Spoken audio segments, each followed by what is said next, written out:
बिस्मिल्लाहिर्रहमानिर्रहीम। अस्सलाम वालेकुम dear student, my name is Musa Qasim. आज की वीडियो में हम इंसुलिन के मैकेनिज्म ऑफ एक्शन को पढ़ेंगे एंड डायबिटीज़ मेलाइटस टाइप 1 में यूज़ होने वाले इंसुलिन की जो क्लासिफिकेशन है वो डिटेल के साथ डिस्कस करेंगे। इससे पहले हमने बात की कि इंसुलिन कहाँ से रिलीज़ होता है, उसकी सिंथेसिस किस तरह से होती है एंड कौन से स्टिमुलस है जो कि इंसुलिन के रिलीज के लिए रिस्पॉन्सिबल है। दो तरह के स्टिमुलस थे, एक हमारे ब्लड में ग्लूकोज के लेवल का इंक्रीज हो जाना एंड दूसरा इंक्रीटिन हार्मोन का रिलीज होना। ये दो मैकेनिज्म हमारे पेनक्रियास के बीटा सेल को स्टिमुलेट करते हैं कि वो इंसुलिन को रिलीज करें। इंसुलिन जब रिलीज हो जाता है यानी हमारे सर्कुलेशन में शामिल हो जाता है तो ये टारगेट एरिया तक जाएगा। टारगेट एरिया से हमारा जो मतलब होता है वो है liver, adipose tissues and muscles. Muscles, adipose tissue या लीवर में इंसुलिन के लिए जो रिसेप्टर्स होते हैं उसे टायरोसिन काइनेज रिसेप्टर कहते हैं। ये रिसेप्टर्स दो सब यूनिट पे मुश्तमिल होते हैं।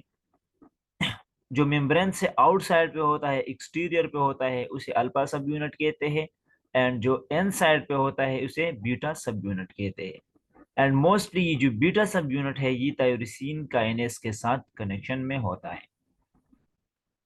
इंसुलिन की जब इस रिसेप्टर के साथ अटैचमेंट होती है तो अटैचमेंट के बाद ये जो टायरोसिन काइनेज है इनसाइड द सेल ये और भी पाथवेज है जिनको स्टिमुलेट करता है। इनमें एक TI3 के पाथवे है एंड दूसरा MAP काइनेज सिग्नलिंग पाथवे है। ये पाथवे सेल के इनसाइड इंसुलिन के लिए एज अ सेकंड मैसेंजर के तौर पे काम करते हैं एंड जो काम इंसुलिन ने सेल के इनसाइड लेके आना था वो काम ये जो सिस्टम है स्टिमुलेट करेंगे।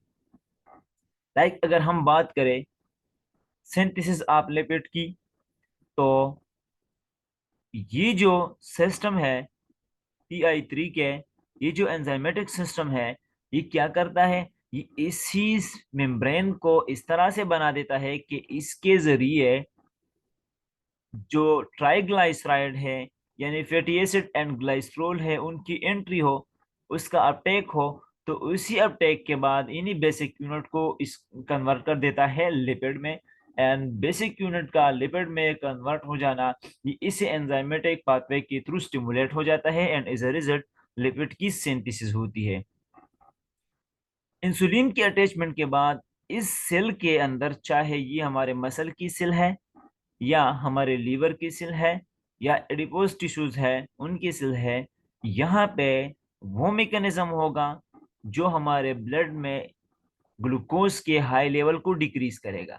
यहाँ पे वो मैकेनिज्म होंगे जो ग्लूकोज के हमारे बॉडी में इंक्रीज होने को इनहिबिट करेंगे। लाइक अगर हम बात करें प्रोटीन की तो पहले हो होता ही था कि जो प्रोटीन है इसकी ब्रेकडाउन होती थी, बेसिक यूनिट में कन्वर्ट हो जाते थे और वो बेसिक यूनिट यानी अमाइनो एसिड सर्कुलेशन के जरिए हमारे लीवर में चले जाते थे और वहां पे उनसे ग्लूकोज बनता था। लेकिन चूंकि सिचुएशन हाइपरग्लाइसीमिया की है तो उसी हाइपरग्लाइसीमिया को इनहिबिट करना है, रिड्यूस करना है, इसलिए यहाँ पे जो प्रोटीन का ब्रेकडाउन था वो हम इनहिबिट करेंगे। जो बेसिक यूनिट थे यानी अमाइनो एसिड थे उनकी अपटेक को बढ़ाएंगे, उनकी रीअपटेक करेंगे और उसी अपटेक के बाद उसी उनके जो मेजर मॉलिक्यूल्स होते हैं प्रोटीन उनके बनाने में इस्तेमाल करेंगे। और ये जो पाथवे है, ये जो मैकेनिज्म है इसको स्टिमुलेट करता है ये पाथवे, इसलिए प्रोटीन की सिंथेसिस होती है। एंड ये जो पाथवे है TI3 के, हमने पहले भी बात की थी कि हमारे पास 7 टाइप के ग्लूकोज ट्रांसपोर्टर होते हैं। इन्हीं ट्रांसपोर्टर को स्टिमुलेट कर देते ताकि आउटसाइड जो सर्कुलेशन में ग्लूकोज है उनको सेल के अंदर लेके आए एंड सेल के अंदर लाने के बाद या तो इसको यूज में लेके आए इस्तेमाल किया जाए, इसकी यूटिलाइजेशन की जाए, या इनको स्टोर किया जाए। तो जब इनको स्टोर करते हैं, जो स्ट्रक्चर बनता है उन्हें हम कहते हैं ग्लाइकोजन। उन्हें ग्लाइकोजन कहा जाता है। ग्लाइकोजन का बनना ग्लूकोज से, इस प्रोसेस को भी ये एंजाइम जो है स्टिमुलेट कर देता है। यानी इनसाइड यहाँ पे जो भी मैकेनिज्म होंगे, उन मैकेनिज्म का मकसद ये होगा कि आउटसाइड यानी यहाँ सर्कुलेशन में ग्लूकोज के लेवल को रिड्यूस कर देना, और उसी ग्लूकोज को, या जो भी मेथड हो रहे थे और उसके बदले में ग्लूकोज बन रहा था, उन्हें भी इनहिबिट कर देना, ताकि यहाँ पे इसी ग्लूकोज का लेवल डिक्रीज हो जाए। एंड जो ग्लूकोज इनसाइड जा रहा है, या तो इसको यूज किया जाए या इनको स्टोर किया जाए। तो मोस्टली ये जो स्टोर ग्लूकोज होता है, ये हमारे मसल में स्टोर होता है एंड हमारे लीवर में इसकी स्टोरेज होती है। हाउ इंसुलिन एक्ट, इंसुलिन अपना काम किस तरह से करता है। After insulin enter the circulation, यानी रिलीज होने के बाद जब इंसुलिन एंट्री करता है, हमारे सर्कुलेशन में शामिल हो जाता है, इट डिफ्यूजेस इनटू टिश्यू, ये जो है टिश्यूज में डिफ्यूज हो जाता है। Wear it is bound by receptors, and वहां पे ये जो सेल्स होते हैं उनमें मौजूद रिसेप्टर के साथ बाइंडिंग करता है। और वो रिसेप्टर्स कौन से थे? टायरोसिन काइनेस के रिसेप्टर्स थे। The insulin receptor consist in alpha सब यूनिट। अब मेम्ब्रेन में जो रिसेप्टर्स हैं इंसुलिन के लिए, उनके दो यूनिट्स थे। एक अल्फा सब यूनिट है which is entirely extra cellular, जो कि हमारे पास नेचर में वो क्या है, एक्स्ट्रा सेलुलर है, आउटसाइड द मेम्ब्रेन जो है एग्जिस्ट कर रहा है। यानी एक्सटीरियर जो एनवायरनमेंट है मेम्ब्रेन से, आउटसाइड जो एनवायरनमेंट है उसके साथ कनेक्शन में होता है। Having a recognition site and a beta सब unit that cross the membrane contain a tyrosine kinase. And दूसरा जो सब यूनिट था वो मेम्ब्रेन के इंटीरियर साइड यानी सेल के एन साइड की तरफ होता है।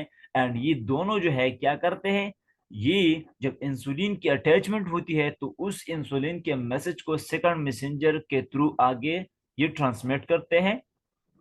The binding of an insulin molecule to the alpha subunit activate the receptor by phosphorylation, followed by several reactions occurring within the cell, representing insulin second message and exert multiple effects on glucose regulating organs.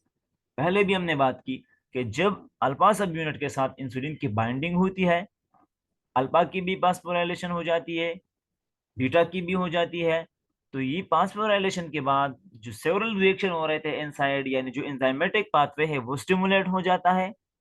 And ये जो enzymatic pathway है IP3K वाला, वो insulin के second messenger के तौर पे काम कर रहा है। यानी आगे जो मैसेज है वो अब ये पाथवे ट्रांसमिट करेगा and exert multiple effect on glucose regulating organs। And जिन organs ने हमारे ब्लड में ग्लूकोज के लेवल को रेगुलेट करना है, मेंटेन रखना है, तो वहीं पे ये क्या कर रहे हैं, मल्टीपल इफेक्ट्स डाल रहा है। या तो उन्हीं ग्लूकोज को ग्लाइकोजन में कन्वर्ट कर देगा, या प्रोटीन के सिंथेसिस को बढ़ाएगा, उसकी ब्रेकडाउन को रोकेगा, या जो लिपिड है उनके सिंथेसिस को बढ़ाएगा, उसकी ब्रेकडाउन को रोकेगा। एंड ये जो भी मैकेनिज्म हो रहे हैं, जो भी रिएक्शंस हो रहे हैं, इन्हीं रिएक्शन की वजह से हमारे सर्कुलेशन में ग्लूकोज का लेवल डिक्रीज हो जाएगा। इफेक्ट ऑन लीवर, पहले वाले स्लाइड के साथ इसको रिलेट करते हैं। जो हमने कहा कि टारगेट अर्गन जो है, एरियाज है, वही पे जो मुख्तलिफ एक्शंस होते हैं वो कौन से है। अगर हम लीवर की बात करें, यहाँ पे इनहिबिट ग्लाइकोजिनोलाइसिस, ग्लाइकोजन हमारे पास स्टोर ग्लूकोज को कहते हैं। ये ग्लूकोज जो है तब रिलीज होता है, ये स्टोर ग्लूकोज तब रिलीज होता है जब हमारे बॉडी में ग्लूकोज का लेवल कम हो, जब हमारे ब्लड में ग्लूकोज का लेवल कम हो, हाइपोग्लाइसीमिया हो। क्योंकि अब हाइपो नहीं है, हाइपरग्लाइसीमिया है और हमें मजीद ग्लूकोज नहीं चाहिए। इसीलिए लीवर में जो स्टोर ग्लूकोज की ब्रेकडाउन हो रही थी उनको इनहिबिट करना है, इसका रिलीज नहीं होना चाहिए, ताकि जो हाइपरग्लाइसीमिया है उसे और बढ़ाने से रोक दिया जाए। इनहिबिट ग्लूकोन्यूजेनेसिस, ग्लूकोन्यूजेनेसिस एक ऐसा अमल है जिसमें हमारे लीवर में नॉन कार्बोहाइड्रेट प्रोडक्ट से कार्बोहाइड्रेट यानी ग्लूकोज बनता है। जब हमारे मसल में प्रोटीन हमारे एडिपोज टिश्यूज में प्रोटीन या हमारे एडिपोज टिश्यूज में लिपिड की ब्रेकडाउन होती है, तो उनके जो बेसिक यूनिट है वो सर्कुलेशन में शामिल हो जाते हैं और उन्हीं सर्कुलेशन के जरिए हमारे लीवर तक आने के बाद उसकी कन्वर्जन होती है कार्बोहाइड्रेट में या ग्लूकोज में, एंड इस प्रोसेस को हम कहते हैं ग्लूकोनियोजेनेसिस। एंड ग्लूकोनियोजेनेसिस के बदले में ग्लूकोज बनता है और वो हमारे सर्कुलेशन में शामिल हो जाता है। क्योंकि सिचुएशन हाइपरग्लाइसीमिया के है, हमें ये वाला मैकेनिज्म भी नहीं चाहिए, क्योंकि ये तो और भी ग्लूकोज के लेवल को बढ़ाएगा। Promote glycogen synthesis, glycogen store glucose को कहते हैं। तो इनसाइड द लीवर क्या करेंगे, इनसाइड द लीवर इस प्रोसेस को स्टिमुलेट करना है उसी एंजाइमेटिक पाथवे के थ्रू, ताकि जो ग्लूकोज इनसाइड लीवर में मौजूद है वो दोबारा सर्कुलेशन में ना आए। उन्होंने दोबारा सर्कुलेशन में नहीं आना है, बल्कि इसी ग्लूकोज को इनसाइड द लीवर स्टोर करना है। और इसको जब हम स्टोर करते हैं, स्टोर ग्लूकोज को ग्लाइकोजन कहते हैं, एंड ये जो प्रोसेस है इसको ग्लाइकोजेनेसिस कहते हैं, यानी ग्लाइकोजन की सिंथेसिस हो रही है। एंड इस प्रोसेस को हम प्रमोट करेंगे ताकि ये ग्लूकोज जो है हमारे लीवर के अंदर स्टोर रहे। एंड स्टोरेज की वजह से जो है उधर हमारे ब्लड में जो ग्लूकोज का लेवल है वो रिड्यूस होता रहेगा, क्योंकि वो जो ब्लड में ग्लूकोज है वो हमारे लीवर में आता रहेगा और यहीं पे इसकी स्टोरेज होगी। इंक्रीज ट्राइग्लाइसराइड सिंथेसिस, यहाँ पे जो ट्राइग्लाइसराइड था यानी फैटी एसिड एंड ग्लाइसरोल, इन दोनों का कॉम्बिनेशन है ट्राइग्लाइसराइड। पहले जो हमने बात की ग्लूकोनियोजेनेसिस की, उस एरिया पे जब इनकी ब्रेकडाउन होती है तो ये ग्लूकोनियोजेनेसिस के जरिए उनसे ग्लूकोज बनता है। इस प्रोसेस को इनहिबिट करना है एंड इसी बेसिक यूनिट से इसका जो मेजर मॉलिक्यूल है वो बनाना है। और उसी मेजर मॉलिक्यूल हमारे पास क्या है, लिपिड होता है। तो लिपोजेनेसिस करना है यानी इंक्रीज करना है सिंथेसिस ऑफ ट्राइग्लाइसराइड को, लिपिड के सिंथेसिस को इंक्रीज करना है। तो जब लिपिड की सिंथेसिस इंक्रीज होगी, इसके जो बेसिक यूनिट थे ग्लाइसरोल, उससे ग्लूकोज का बनना डिक्रीज हो जाएगा, इनहिबिट हो जाएगा, एंड एज अ रिजल्ट हमारे पास जो ग्लूकोज का लेवल है वो बढ़ने से रुक जाएगा। इफेक्ट ऑन मसल, मसल पे इसका क्या असर होता है, वही बात है सेम यहाँ पे भी। टायरोसिन काइनेज के जरिए जो है पहले लीवर में जो मैकेनिज्म हो रहे थे वो होंगे।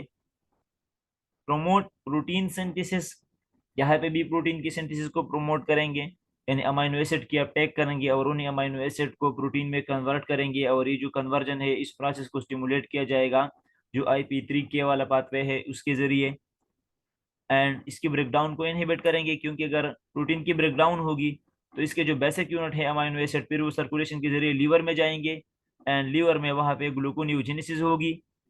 इंक्रीज ग्लाइकोजन सिंथेसिस, जो ग्लूकोज आया है मसल में इसके स्टोरेज को स्टिमुलेट करना है ताकि ये हमारे पास स्टोर फॉर्म में रहे। जब ये स्टोर फॉर्म में रहेंगे तो एज अ रिजल्ट हमारे सर्कुलेशन में जो ग्लूकोज है उसका लेवल रिड्यूस होता रहेगा, क्योंकि वो आएगा और इस एरिया यानी मसल में स्टोर होता रहेगा। Increase glucose transport and glycogen synthesis, glucose के ट्रांसपोर्ट को जो ग्लूकोज ट्रांसपोर्टर 4 है उनको स्टिमुलेट करना है, उन्हीं पाथवे को स्टिमुलेट करना है ताकि ज्यादा से ज्यादा ग्लूकोज आ जाए मसल के टिश्यू के अंदर, मसल के सेल के अंदर, और उन्हें ग्लाइकोजन में कन्वर्ट किया जाए। इन सारे प्रोसेस का मकसद ये होगा कि ब्लड में इंक्रीज ग्लूकोज के लेवल को रिड्यूस कर देना। Effect on adipose tissues, adipose tissues पे इसका क्या असर रहेगा जब इंसुलिन की बाइंडिंग होगी। Lipogenesis is promote the storage of fat, क्या करेगा, लिपोजेनेसिस को स्टिमुलेट करेगा। यानी यहाँ पे जो ब्रेकडाउन हो रहा था लिपिड की, ट्राइग्लाइसराइड बन रहे थे और उससे ग्लाइसरोल बन रहा था फैटी एसिड, अब उसी मैकेनिज्म को हमने इनहिबिट करना है, क्योंकि अगर वो मैकेनिज्म रहेगा तो ग्लाइसरोल सर्कुलेशन के जरिए लीवर में आएगा और वो ग्लूकोनियोजेनेसिस के जरिए ग्लूकोज में कन्वर्ट होगा। इस प्रोसेस को इनहिबिट करना है ताकि हाइपर लेवल काज ना हो ग्लूकोज का हमारे ब्लड में। तो इनहिबिशन के लिए हमने ट्राइग्लाइसराइड के सिंथेसिस को स्टिमुलेट करना है ताकि लिपोजेनेसिस हो जाए, लिपिड को हम बनाए।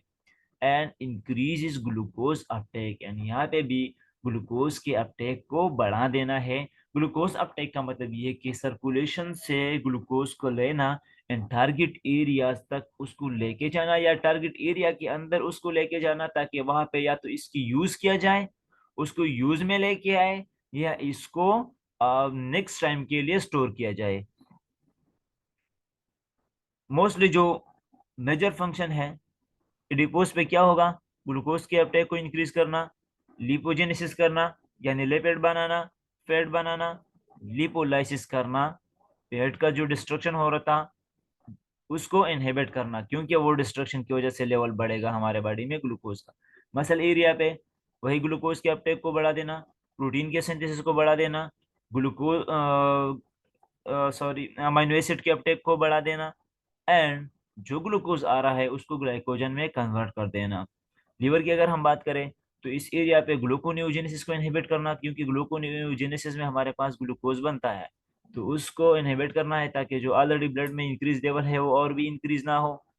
ग्लाइकोजन सिंथेसिस को स्टिमुलेट करना ताकि ग्लाइकोजन के फॉर्म में ये हमारे लीवर में स्टोर हो जाए। लिपोजेनेसिस को इंक्रीज करना ताकि लिपोजेनेसिस हो, और पहले जो कन्वर्जन हो रही थी बेसिक यूनिट में, और वो बेसिक यूनिट ग्लूकोनियोजेनेसिस के जरिए ग्लूकोज में कन्वर्ट हो रहे थे, उसको इनहिबिट करना है। साथ में यहाँ पे भी ग्लूकोज के अपटेक को या अमाइनो एसिड के अपटेक को इंक्रीज करना है ताकि प्रोटीन की सिंथेसिस भी हो। इंसुलिन डिस्कवरी, इंसुलिन किस तरह से डिस्कवर हुआ था? Insulin was discover in 1921 by Banting and Best, who demonstrated the hypoglycemic action of an extract of pancreas। Insulin कब डिस्कवर हुआ था? 1921 में। किसने किया था? बेंटिंग एंड बेस्ट ने।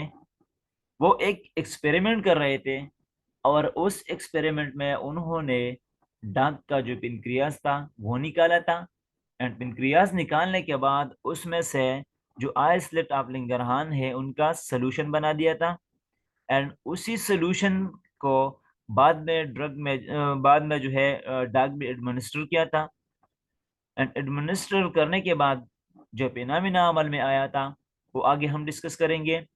सबसे पहले उन्होंने डाग से जो है पेनक्रियाज रिमूव किया। पेनक्रियाज रिमूव करने की वजह से डाग में डायबिटीज डेवलप हो गई। ठीक है, यानी इस डाग के सर्कुलेशन में ग्लूकोज का लेवल बढ़ गया, हाइपरग्लाइसीमिया हो गया। इसी पेनक्रियाज को रिमूव करने के बाद उन्होंने इसमें से जो आइसलेट ऑफ लैंगरहान है उन्हें अलग किया और एक सोल्यूशन बना दिया। जब इसी सोल्यूशन को दोबारा बैक डाग में एडमिनिस्टर किया तो डाग में जो हाइपरग्लाइसीमिया हो गया था वो हाइपरग्लाइसीमिया खत्म हो गया, वो हाइपरग्लाइसीमिया जो है वो खत्म हो गया। एंड इसी तरीके से जो है इंसुलिन की डिस्कवरी हो गई कि हमारे बॉडी में जो हाई ग्लूकोज लेवल है, जो हाइपरग्लाइसीमिया होता है हमारे ब्लड में, वो इसी इंसुलिन की डिफिशियंसी की वजह से होता है। टाइप्स ऑफ इंसुलिन, इंसुलिन के कितने टाइप्स हैं? एंड मोस्टली हम इंसुलिन जो यूज कर रहे हैं वो टाइप 1 डायबिटीज मेलाइटिस में यूज करते हैं, क्योंकि टाइप 1 एक ऐसा सिचुएशन है जिसमें हमारे पास एब्सोल्यूट डिफिशियंसी होती है इंसुलिन की, यानी हमारे बीटा सेल जो है वो इंसुलिन सिक्रीट ही नहीं करते हैं। एंड इसका रीज़न जो था कि वो क्यों नहीं करते, ऑटो इम्यून, यानी हमारा जो इम्यून सिस्टम है वो बीटा सेल को डिस्ट्रॉय कर देते हैं। 4 तरह के इंसुलिन जो है वो मार्केट में अवेलेबल है। Rapid acting insulin preparation, lispro, aspart, glulisine इसमें आता है। ये 3 जो है ये हमारे पास इंसुलिन, ये रैपिड एक्टिंग है, एमसीक्यूज में आ सकता है। याद रखने के लिए ए एल जी अलग, रैपिड जो है ये अलग नेचर के हैं। इसका जो ड्यूरेशन ऑफ एक्शन है यानी कितने टाइम तक ये काम करता है वो है 3 से लेकर 4 घंटे तक। 3 से लेकर 4 घंटे तक ये हमारे सर्कुलेशन में ग्लूकोज के लेवल को मेंटेन करके रखते हैं, या ग्लूकोज के लेवल को नॉर्मल की तरफ लाने की कोशिश करते हैं। Short acting insulin, short acting insulin में हमारे पास जो इंसुलिन है वो है रेगुलर इंसुलिन।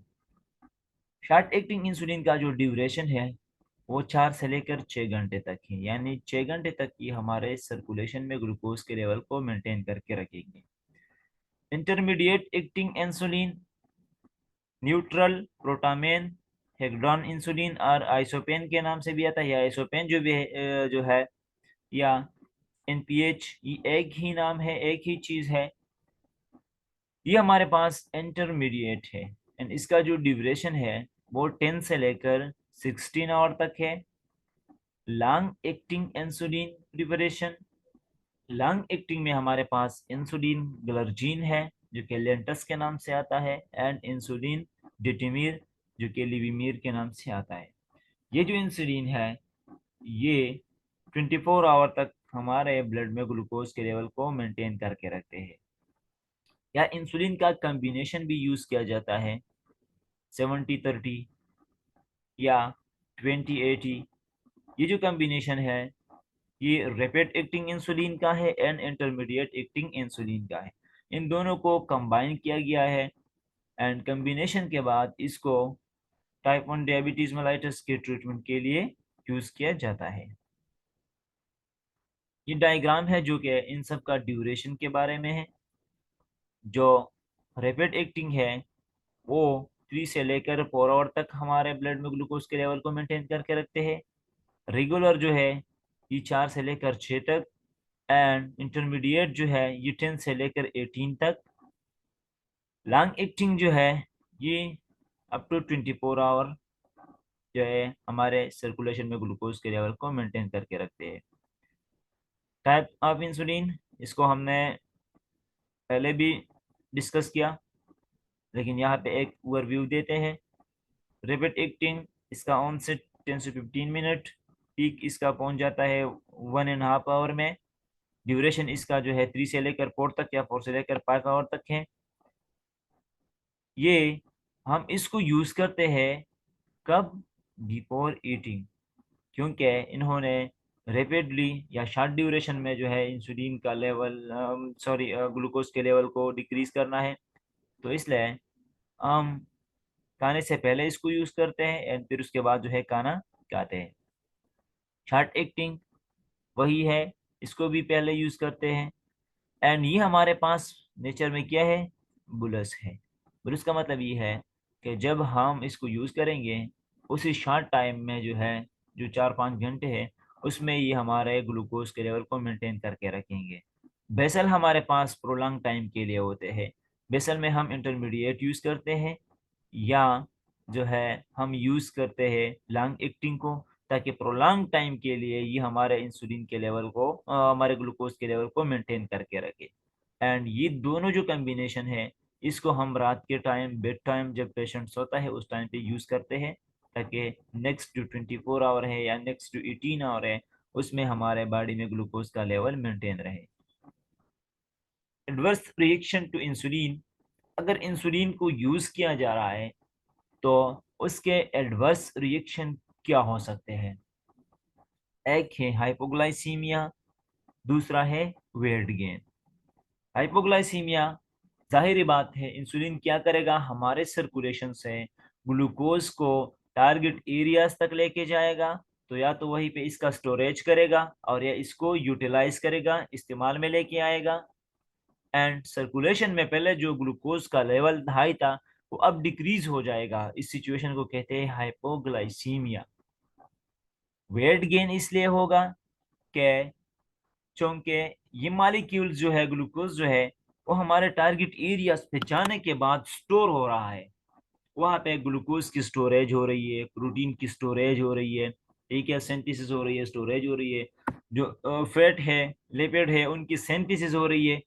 इन सब का सिंथेसिस होना ये वेट गेन काज करता है, क्योंकि जब ये यूज में आएंगे उनकी डिस्ट्रक्शन होगी तो वेट लॉस होगा। अब इनकी जो है फॉर्मेशन हो रही है या इनकी स्टोरेज हो रही है, इस वजह से वेट गेन होगा। रिएक्शन टू इंसुलिन हाइपोग्लाइसीमिया, अगर हाइपोग्लाइसीमिया हो गया, इंसुलिन यूज कर रहे थे, सपोज डोज मिस हो गया, उसके बाद ज्यादा डोज दिया गया, या एक्सीडेंटल तौर पे जो है ज्यादा डोज यूज किया गया एंड हाइपोग्लाइसीमिया डेवलप हो गया, तो इस सिचुएशन में करना क्या होगा? Hypoglycaemia can occur following unintentional injection of large dose. आपसे गलती से जो है ज्यादा डोज एडमिनिस्टर हो गया, by missing a meal after injection और बाय परफॉर्मिंग विगरस एक्सरसाइज, या इंसुलिन को आपने यूज किया लेकिन इंसुलिन यूज करने के बाद आपने जो है खाना नहीं खाया, आपसे मिस हो गया, या आप जो है एक्सरसाइज इतना ज़्यादा अमाउंट में आपने एक्सरसाइज किया कि आपका जो ग्लूकोज था वो यूज़ हो गया एंड उसका जो कंडीशन है आपके ब्लड में अब वो क्या है, लो है। Hypoglycaemia symptoms are palpitation, tremor, dizziness, headache, behavioural changes and fatigue. ये हमारे पास हाइपोग्लाइसीमिया के साइन सिम्टम्स, हाइपोग्लाइसीमिया के सिम्टम्स है कि पल्पिटेशन होगा, ट्रेमर्स होंगे, जो हाथ थे उनकी टिंगलिंग होगी, पेशेंट जो है वो डिजीनेस फील करेगा, हेडेक होगा उसका, एंड फिटीग फील करेगा।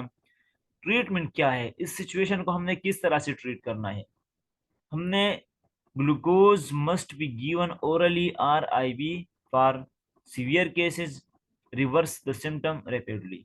हमने इस सिचुएशन को रिकवर करना है, जो सिम्टम्स डेवलप हो रहे थे उसको रिवर्स करना है, इसलिए हमने ओरल रूट से या आईवी रूट से ग्लूकोज देना है। ओरल रूट से अगर दिया जाए तो ये सबसे बेहतर है, फिर उसके बाद जो है हमारे पास आईवी रूट है। ओरल रूट से इसलिए बेहतर है कि जब ओरल रूट से एंट्री होगी तो हमारे इंटेस्टाइन में इंक्रेटीन वाले सिस्टम को भी स्टिमुलेट कर देता है, एंड इंक्रेटीन सिस्टम की जब स्टिमुलेशन होगी तो ज़्यादा अमाउंट में जो है वो क्या होगा, ग्लूकोज जो है वो रिलीज हो जाएगा, इंसुलिन वो रिलीज हो जाएगा, ठीक है। लेकिन इस सिचुएशन में ओरल रूट हमारे पास या आईवी रूट हमारे पास इसलिए बेस्ट है कि चूंकि सिचुएशन हाइपो की है एंड हमें रिपीटली हाइपर चाहिए, हाइपर केस चाहिए, इसलिए हम ग्लूकोज जो है या ओरल रूट से देंगे या आईवी रूट से देंगे। आज का जो लेक्चर है इंसुलिन तक था, इंसुलिन एंड टाइप 1 में यूज होने वाले थे। इसके बाद नेक्स्ट वीडियो में हम डिस्कस करेंगे जो ओरल हाइपोग्लाइसीमिक है, डायबिटीज मेलाइटस के लिए यूज होने वाले ड्रग है, वो नेक्स्ट लेक्चर में हम डिस्कस करेंगे।